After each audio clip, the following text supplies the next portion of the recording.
हरे कृष्णा। भगवत गीता 15वां अध्याय जो है पुरुषोत्तम योग। जो पुरुषोत्तम योग अर्थात भगवान पूर्ण पुरुषोत्तम कृष्ण सारे योग का अल्टीमेटली ध्येय है परशुद्ध जो पूर्ण पुरुषोत्तम जो कृष्ण है उन तक पहुंचना। इसलिए वेदेषु सर्वे अहमेद वेदो वेदार्थ जो वेद का पूर्ण रूप से जो अभ्यास करते वेद वितारत रहते हैं, जो वेद का पूर्ण अभ्यास का अल्टीमेटली उद्देश्य है भगवान कृष्ण तक पहुंचना। वही अल्टीमेटली वेद जो रचते हैं और वेद जो है उनके तक पहुंचने के लिए ही ये वेद की निर्मित हुई है। और वेद का जो सही में ज्ञान जानने योग्य जो है पूर्ण पुरुषोत्तम भगवान कृष्ण है। तो वही सबसे महत्वपूर्ण जो 15वां अध्याय जो है पुरुषोत्तम योग, ये कितना महत्वपूर्ण है वो हम पहले जो 15वां अध्याय का महात्म्य जो हम पहले जानने की कोशिश करेंगे। जो पद्म पुराण में इसका वर्णन आता है, जो शिव और पार्वती के बीच में संवाद आता है। भगवान शिव पार्वती से कहते हैं, हे पार्वती, हे प्रिय पार्वती, अब तुम मुझे जो है 15वां अध्याय का जो महात्म्य सुनो। तो यहाँ पे गौड़ देश का एक जो नगर है, गौड़ देश में जो राजा है वो बहुत ही नरसिंह नाम का राजा है, बहुत ही शक्तिशाली है। वो इतना शक्तिशाली है कि स्वर्ग के देवता में उनका नाम है, वो बहुत प्रख्यात है स्वर्ग में भी। तो ऐसे ये नरसिंह नाम के राजा में जो बहुत ही उनका एक सेना का सेनापति है जो है सरब मेरुण नाम का।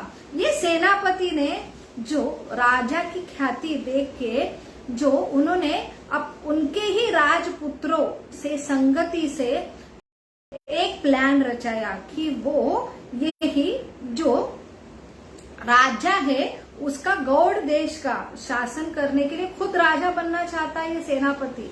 और उसने एक बड़ा प्लान बनाया है और जिससे वो ये राजा की हत्या करके खुद राजा बने।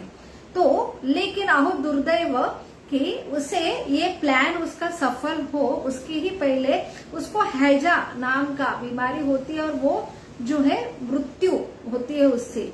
तो यहाँ पे जो उसके मृत्यु के उपरांत उसे एक सुंदर घोड़े का जो एक शरीर प्राप्त होता है। ये जो घोड़ा है वो सिर्फ सुंदर नहीं है बल्कि वो उसमें इतने सारे गुण हैं कि जो घोड़े के रेस के लिए जो पुरस्कारित जो घोड़े रहते हैं जो उसमें सारे गुण उपस्थित थे।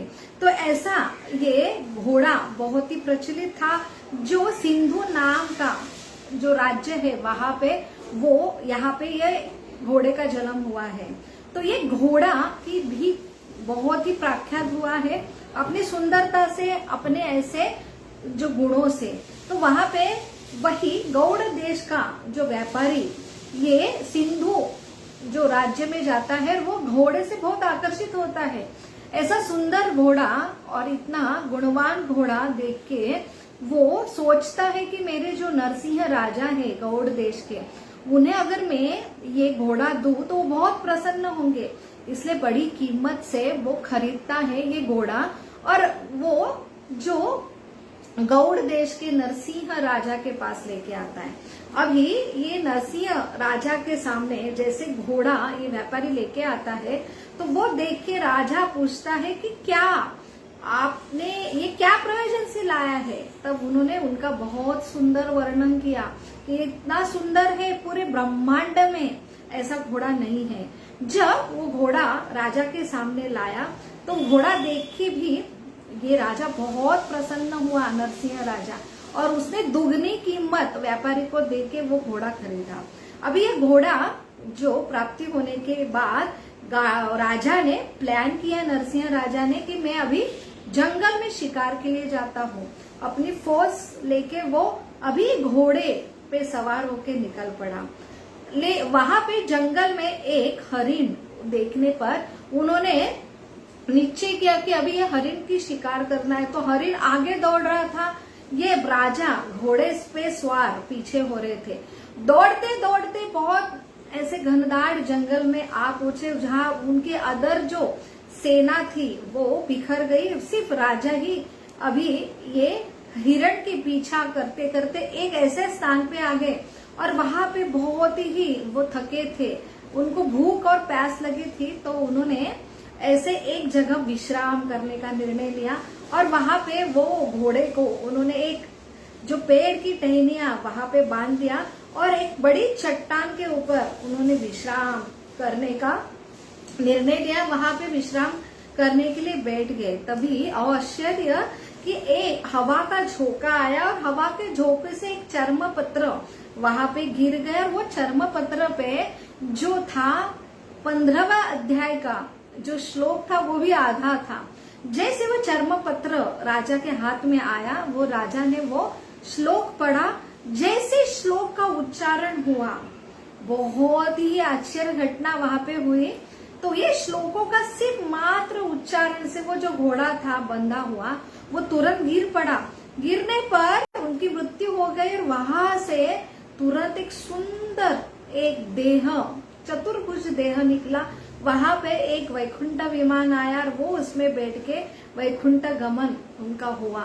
ये देख के बहुत ही आश्चर्यवती जो नरसिंह राजा है वो वहां पे उन्होंने देखा एक सुंदर आश्रम वहां पे है और वहां से ये चर्म पत्र आया होगा। तो वहां खोज करके वहां पे गए तो वहां पे एक ब्राह्मण थे, उनका नाम था विष्णु शर्मा। उन्होंने बहुत ही ब्राह्मण की जो स्तुति की, उनका आदर सत्कार किया और फिर जो पृच्छा की कि मुझे आप मेरे साथ एक ऐसी आश्चर्य घटना हुई है तो वो कैसा हो सकता है, मुझे समझ में नहीं आ रहा है, जो ब्राह्मण जो मुझे आप बताओ। तो उन्होंने जैसे वर्णन किया, जो ये ब्राह्मण आत्मसंयमी थे, बहुत ही जो ऐसे उनके पास विद्या थी।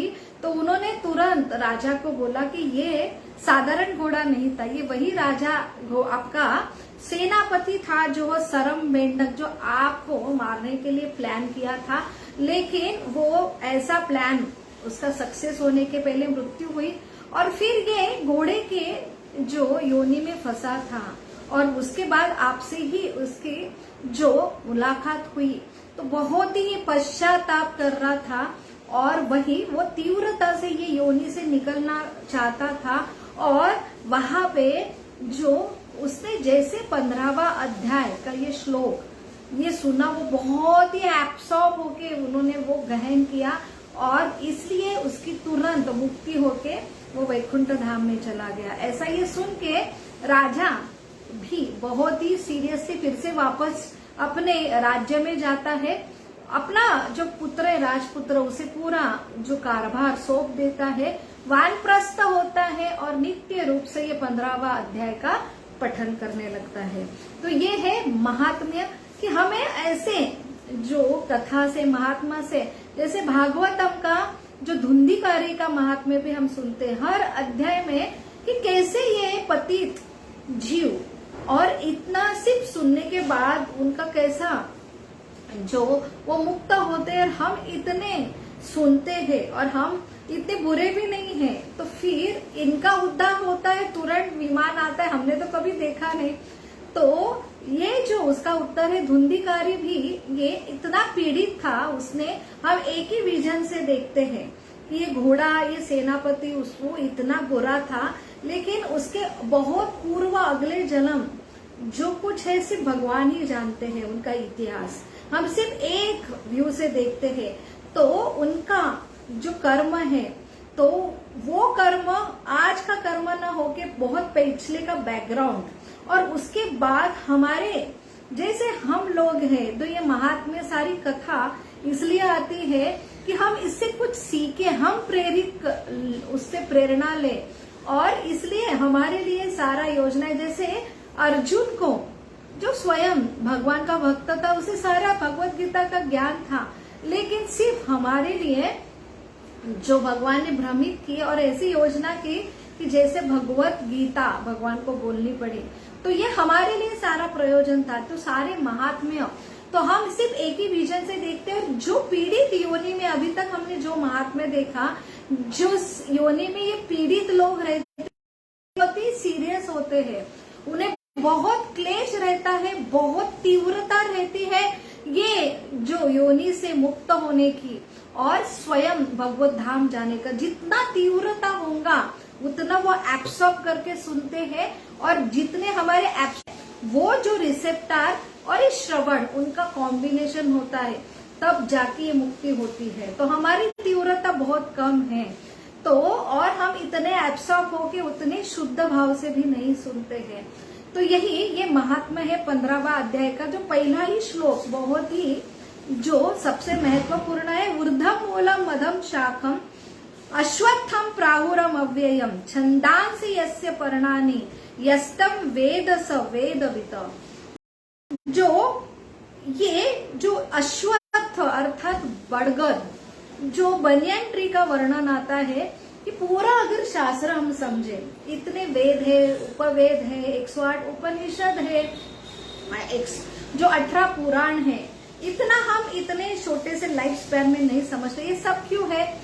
हमारी पहचान है, हम कौन है, ये प्रकृति की निर्मिति कैसे हुई, हम इसमें कैसे रह रहे हैं, ये प्रकृति का स्वभाव क्या, हमारा सही दुख क्या, हमारी सही समस्या क्या, और ये समझने के बाद फिर कैसे हमारा जो आनंदमय प्रवास हो, ये हमारा जीवन प्रवास है।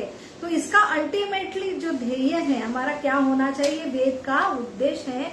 तो शॉर्ट में जो अश्वत्थ, ये वृक्ष की उपमा या भगवान दे रहे हैं कि अगर वृक्ष जो जान लेता है वो उसने वेद जाना है।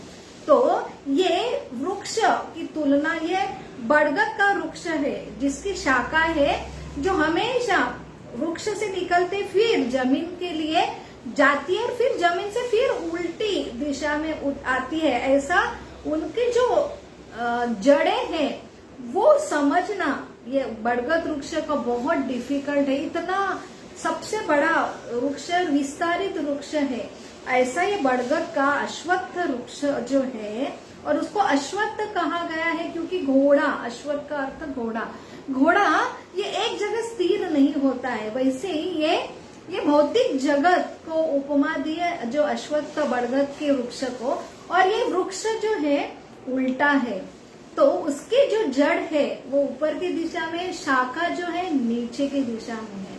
तो ये जो भौतिक जगत हम कैसे समझे, कि यही भगवान समझा रहे, ये जो घर है आपका, इसके लिए उपमा दी थी है, जेल की उपमा होती है या रिमांड होम की उपमा होती है। तो ये भौतिक जगत दुखालय है लेकिन अशाश्वत है, इसलिए अश्वत्थ जो प्रतिबिंब है, जैसे ये वही आध्यात्मिक जगत है, अपना ओरिजिनल घर, वही भौतिक जगत है, बस फर्क क्या है, ये उल्टा है।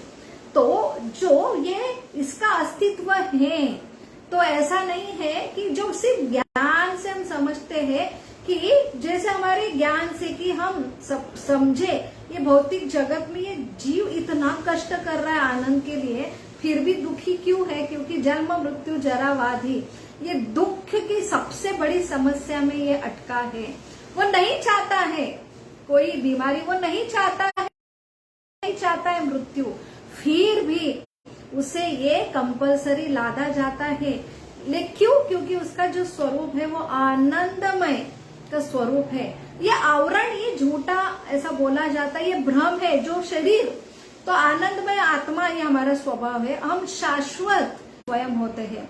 तो आध्यात्मिक जगत का ये उल्टा प्रतिबिंब है। तो आध्यात्मिक जगत में भी प्रेम है, आध्यात्मिक जगत में वही संसार है। तो हमको लगता है ये जगत मिथ्या, ज्ञानी लोग जो बोलते हैं, तो यही जगत सही है, लेकिन सिर्फ केंद्र बिंदु वहां पे भगवान कृष्ण हमारा प्रेम है, और यहाँ पे हमारा प्रेम हम स्वयं है। लेकिन वो प्रेम नहीं है, काम है।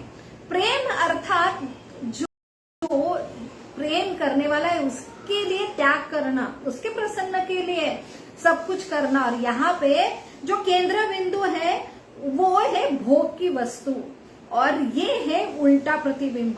तो इसलिए सारे जो वृक्ष जो एक केंद्र बिंदु जो कृष्ण के प्रसन्न के लिए जो ऐसे पिता है सिर्फ निर्मित ही नहीं करते, वो पालन भी करते हैं, तो वो सारी इच्छा भी जो पूर्ण करते हैं, सब जो इच्छा से प्रकट होता है, सारा प्रोडक्ट भी हम है, चलाने वाले भी वही है, सब कुछ वही है। वो इतने जो सिर्फ सोर्स नहीं है, चलाने वाले हैं, तो हम अपनी बुद्धि से, भौतिक बुद्धि से उन्हें नहीं समझ सकते। तो ऐसा ही केंद्र बिंदु आध्यात्मिक जगत में है, भौतिक जगत में वही केंद्र बिंदु हम है। तो इसलिए सब कुछ है, वहां भी संसार है जो कृष्ण का है, और यहाँ पे संसार हम अपनी तृप्ति के लिए करते हैं, इसलिए ये उल्टा है। तो प्रतिबिंब जो पानी के जो तट पे एक वृक्ष है, उसका प्रतिबिंब अगर पानी में दिखेंगे तो उल्टा दिखता है कि जड़ है ऊपर है और शाखा है नीचे है। तो इसका अर्थ क्या है कि सब कुछ उल्टा है। आध्यात्मिक जगत ऐसे ही है, तो आध्यात्मिक जगत सेम है, सब कुछ वहां पे शरीर है, वहां पे मन बुद्धि अहंकार है, तो वहां पे कार्य होते हैं, वहां पे भी रजोगुण तमोगुण होते हैं, लेकिन वो किसके लिए? भगवान के प्रसन्न के लिए। पैशनेट जो है शुद्ध सत्व गुण पे ये कंट्रोल करते हैं, और वो जो सारे पैशन जो है भगवान कृष्ण के लिए करते हैं। और वहां पे यहाँ पे हम जो शरीर, हमारे मन बुद्धि अहंकार, ये क्या है, और हमारे सारे ये पैशन, ये हम खुद की तृप्ति के लिए इस्तेमाल करते हैं, इसलिए ये उल्टा है। तो यहाँ पे भगवान विस्तार से उसका वर्णन दे रहे हैं कि जो जड़ है वो ब्रह्मलोक है, तो ऊंचे ये जो वृक्ष है उसकी जो शाखाएं है, ये पत्तियां है, ये वेद है, और ये जो जड़ है उसकी जो टहनियां है, शाखाएं है, ये क्या है? इंद्रिय, जो इंद्रिय है, और टहनियां है विषय वस्तु है। तो और पानी क्या है? जो है प्रकृति के 3 गुण। तो ये वृक्ष, इसका निर्मिति का एक ही कारण है। जैसे हम जब बरगद का वृक्ष देखेंगे तो उसका ओरिजिन कहाँ से निकला, कहाँ जा रहा अंत, वो समझना बहुत मुश्किल है। वैसे ही हमको लगता है भौतिक जगत क्यों निर्मित हुई, ये दुखमय जगत भगवान ने किया क्यों निर्मित, पहला कौन व्यक्ति था ये जगत में आने वाला। तो ये समझना बहुत ही, ये अनादिकाल से विराट रूप में भगवान वही रूप दिखा रहे, इसका आदि और अंत मोज पाना बहुत डिफिकल्ट है। वही ये बरगद का वृक्ष है अश्वत्थ, जो उसका शुरुआत और एंड समझना बहुत मुश्किल है। तो अपनी ही इच्छा एकमात्र थी, हमें भगवान से अलग रहना था, हम खुद एंजॉयर बनना चाहते थे, ये इच्छा से ये भौतिक जगत की निर्मित हुई। कब हुई, कब हमारी इच्छा हुई, ये समझना मुश्किल है। और ये इच्छा है दिन ब दिन, एक जन्म पे हमको ये इच्छा हुई, फिर अगले जन्म में और इच्छा लेते हैं और शरीर हमें मिलता है वो तरफ का। ऐसे ये अनगिनत हमारे जन्म जो है, हमारी शाखा ऊपर नीचे हो रही है।